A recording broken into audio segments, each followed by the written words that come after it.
kan kalau kita bicara dampak dari makro ya, dampak variabel makro seperti harga komoditas terhadap penerimaan negara. Nah, ini ada 2 macam ketika kita bicara penerimaan negara, dampak penerimaan terhadap APBN dan dampak kepada, dampak kepada pemerintah pusat dan dampak kepada pemerintah daerah.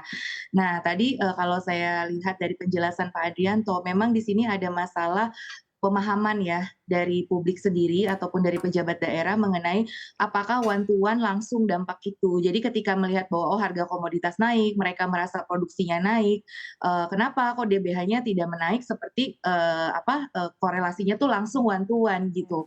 Nah, itu yang harus dilihat dulu ya. Jadi artinya bahwa dampak jelas ya kepada pendapatan negara. Bu Sri Mulyani sendiri kan sudah menyampaikan ya, per Oktober ini aja meningkat 40% gitu. Nah, itu kan impact dari kenaikan harga komoditas ya, pendapatan negara secara keseluruhan ya.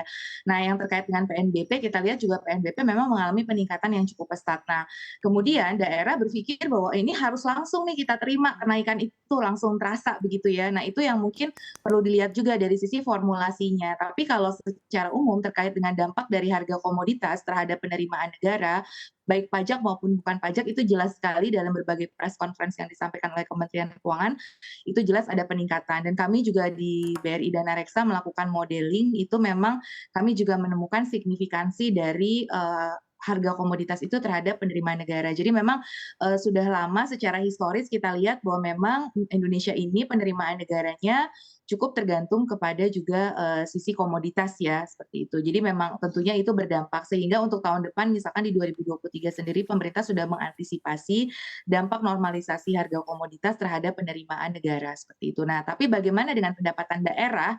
Sekali lagi, apakah itu one to one perlu dilihat tadi dari formulasi-formulasi dan rumus-rumusnya tadi karena bukan hanya harga komoditas sebagai variabel penentu di dalam DBH-nya, tapi kan tadi sudah disampaikan kalau untuk DBH migas ada faktor-faktor lainnya. Nah, itu mungkin kalau saya sebagai dari peneliti dan juga saya juga punya background akademisi, memang ini biasanya faktornya di masalah komunikasi ya, artinya juga bahwa dan transparansi. Bagaimana rumus itu dipahami oleh para pejabat daerah sehingga tidak menimbulkan dispute. Itu ya kalau pandangan Ya. kami seperti Jadi itu. bagaimana rumus mengenai pendapatan dana bagi hasil itu dipahami oleh pemimpin daerah agar tidak terjadi dispute dan miskomunikasi ke depannya. Namun Mbak Butelisa, menurut Ibu bagaimana mekanisme yang harus disiapkan dan diantisipasi ke depannya agar tidak terjadi lagi miskomunikasi dengan pemerintah daerah mengenai dana bagi hasil seperti yang terjadi kemarin. Tadi juga Pak Adrianto menyebutkan bahwa rumus dalam pencanangan dana bagi hasil ada dari listing, ICP dan juga mengenai harga komoditas tersebut. Apa saja yang perlu diperbaiki ke depannya komunikasi antara pemerintah pusat dan pemerintah daerah mengenai dana bagi hasil?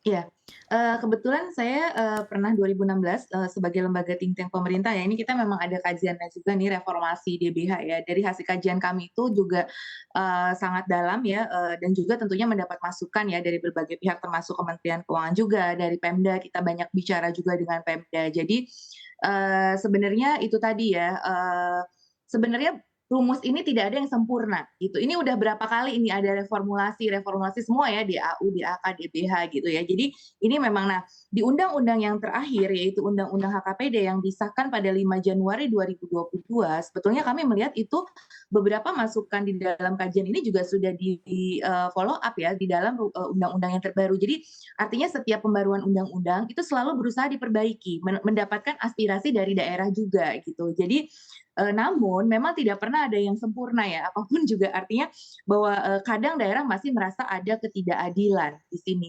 Jadi, apa sih root cause dari ketidakadilan ini? Karena gini, sumber daya alam itu kadang-kadang nih kalau kita pecah kabupaten ini adanya, sumber daya alam itu kadang titiknya nggak di persis di kabupaten A misalkan, tapi dia menyinggung kabupaten A dan B, terus bagaimana antara A dan B dibagi? Nah itu juga seringkali menjadi dispute. Nah, makanya di dalam undang-undang itu kami melihat sebetulnya sudah diperbaiki ya, DBH itu bukan hanya untuk daerah penghasil, tapi juga daerah pengolah dan juga non penghasil dan daerah-daerah yang terdampak eksternalitas negatif. Jadi unsur-unsur keadilan itu. Nah, tapi biasanya pengalaman kalau berbicara dengan Pemda, yang sering kali merasa tidak adil itu adalah daerah yang terutama menghasilkan gitu ya, yang tadi mungkin seperti kasus Bupati Meranti karena dia merasa menghasilkan, merasa produksinya meningkat langsung. Nah, padahal memang konsepnya ini bukan hanya untuk penghasil, karena kan gini, kekayaan alam, sumber daya alam ini di dalam Undang-Undang Dasar 45 kan untuk kesejahteraan seluruh rakyat.